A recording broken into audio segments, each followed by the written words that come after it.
سلامونه وخت مو په خیر تاسو ته له زیر نیوز سرویس څخه د نن ورځې د مهمو خبرونو ټولګي ته راغلاست وایو. نن سه شنبه د 1404 هجري لمریز کال د سنبلې لسمه چې د 2015 زیږدیز کال د سپټمبر له 2 سره برابر ده. زه شبنم وزریم او تاسو ته له زیر نیوز سرویس څخه سپورتي خبرونه وړاندې کوم. ټاکل شوی نن د افغانستان کرکټ ملي لوبډله د پاکستان پر وړاندې لوبه وکړي. د افغانستان کرکټ بورډ ویلي چې د افغانستان، پاکستان او متحده عربي اماراتو ترمنځ د درې اړخیزې لوبلړۍ 20 ورځې لوبو په دوام به نن افغان ملي لوبډله د پاکستان پر وړاندې خپله دوهمه لوبه ترسره کړي. ټاکل شوې یاده لوبه د افغانستان پر وخت 9 بجې په شارجه کرکټ لوبغالي کې پیل شي. دا په داسې حال کې ده چې د افغانستان کرکټ ملي لوبډلې د پاکستان او متحده عربي اماراتو پر وړاندې د روانې درې اړخیزې لوبلړۍ لومړۍ لوبه کې د 19 منډو په توپیر د پاکستان پر وړاندې ماته وخوړه.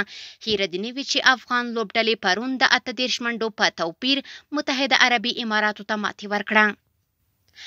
د پکتیا ولایت مرکز ګردیز ښار کې د 50 ورزشکارانو ترمنځ د کونګ فو دوستانه سیالۍ ترسره شوې. دغه سیالۍ د نویو ځوانانو او لویانو په عمري کټګوریو کې ترسره شوې چې په پایله کې 28 ورزشکارانو خپلو سیالانو ته په ماتې ورکولو سره بریاوې خپلې کړې. د زابل ولایت مرکز قلات ښار کې د 4 لوبډلو ترمنځ د فوټبال سیالۍ د هرې رتبې لوبډلې په اتلولۍ پای ته ورسېدې. د یادو سیالیو پایلوبه کې هرې رتبې لوبډلې د 4 پر 1 ګول په توپیر خپل سیالې اتل افغان لوبډلې ته ماتې ورکړه او اتلولي یې وګټله. د پکتیکا ولایت په سروبي ولسوالۍ کې د 20 لوبډلو ترمنځ د ټیبال سیالۍ د ماسټر ګوهر لوبډلې په اتلولۍ پای ته ورسېدې. د یادو سیالیو پایلوبه کې ماسټر ګوهر لوبډلې د 15 وکټو په توپیر خپل سیالې سید محمد لوبډلې ته ماتې ورکړه او اتلولي یې وګټله.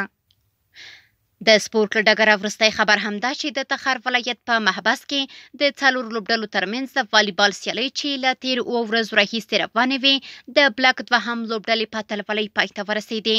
د دې لوبو وروستۍ سیالي د بلاک دوهم او صفاالدین لوبډلو ترمنځ ترسره شوه چې په پایله کې بلاک دوهم خپل سیال د 3-2 توپیر سره مات کړ او د اتلولۍ جام یې خپل کړ.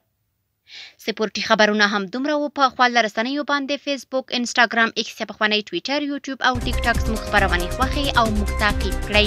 ادرس یې زیر نیوز سلرویش تر سبانې خپرونې د الله په امان.